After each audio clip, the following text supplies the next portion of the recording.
कांग्रेस में कई बड़े नेता हैं जो दिग्गज वकील हैं। उनमें से एक ने भी आज तक ऐसा कोई केस कोर्ट में नहीं लड़ा जो देश के पक्ष में हो। उल्टा बड़े से बड़े कोर्ट में वो कभी घोटालेबाजों, कभी आतंकियों का पक्ष रखते हैं। इस पार्टी ने खुद को एक राष्ट्रवादी पार्टी के रूप में प्रस्तुत किया है, लेकिन उसका असली चेहरा तब सामने आता है जब देश के हितों के खिलाफ ये नेता बड़े बड़े केस लड़ते दिखते हैं। अभिषेक मनु सिंघवी कांग्रेस के बड़े नेता और वकील, लेकिन उनका खेल देश के हितों के खिलाफ दिखता है। एक बड़े केस में भोपाल गैस कांड, जिसमें हजारों लोगों की जान गई थी, वहां उन्होंने कोर्ट में विदेशी गैस कंपनी का प्रतिनिधित्व किया। एक ऐसी दुर्घटना जिसमें 3000 लोगों की जान गई, इसके बावजूद सिंघवी ये केस लड़े और कांग्रेस सरकार ने यूनियन कार्बाइड कंपनी के मालिक को भारत से भागने में पूरी मदद की। उनके ऊपर आरोप साबित नहीं हो पाए और वो आराम से कानून के हाथ से निकल गए, वो भी बिना किसी कानूनी कार्रवाई से। फिर आता है दिल्ली लिकर पॉलिसी का स्कैम, जिसमें अरविंद केजरीवाल और उनकी पार्टी के कुछ नेता जेल में थे। इनका केस लड़ने वाला कौन?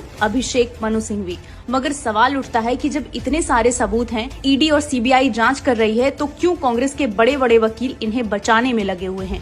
अगले हैं पी चिदम्बरम, जो कांग्रेस के एक और वरिष्ठ नेता हैं। उनका भी देश विरोधी केसों से गहरा रिश्ता रहा है। वो अपनी पार्टी के नेता के खिलाफ कोर्ट में उतर आए। दरअसल बंगाल में कांग्रेस के नेता अधीर रंजन चौधरी ने ममता सरकार पर आरोप लगाया कि उन्होंने मेट्रो डेयरी के 47% शेयर केवल 85 करोड़ में प्राइवेट कंपनी को सस्ते में बेचे और फिर उस कंपनी ने कुछ समय के बाद केवल 15% शेयर 135 करोड़ में बेचे। अधीर रंजन चौधरी ने इसी धांधली का खुलासा किया और टीएमसी के ऊपर आरोप लगाए।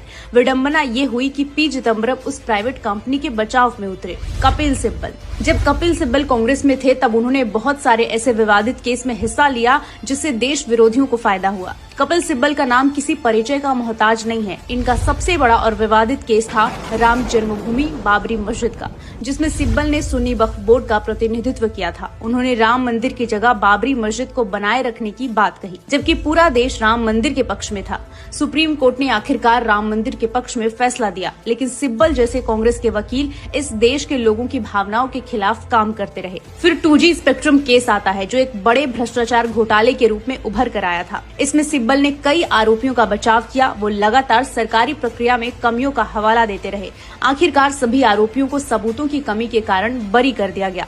इसी तरह 3 तलाक के मामले में भी कपिल सिब्बल ने all India Muslim personal law board का प्रतिनिधित्व किया। जहां एक और 3 तलाक को असंवैधानिक करार दिया गया, वहीं सिब्बल ने इसे धार्मिक स्वतंत्रता के अधिकार के तहत सही ठहराया। लेकिन वो तो शुक्र है सुप्रीम कोर्ट का, जिसने इसे असंवैधानिक करार देते हुए मुस्लिम पर्सनल लॉ में बड़े बदलाव किए।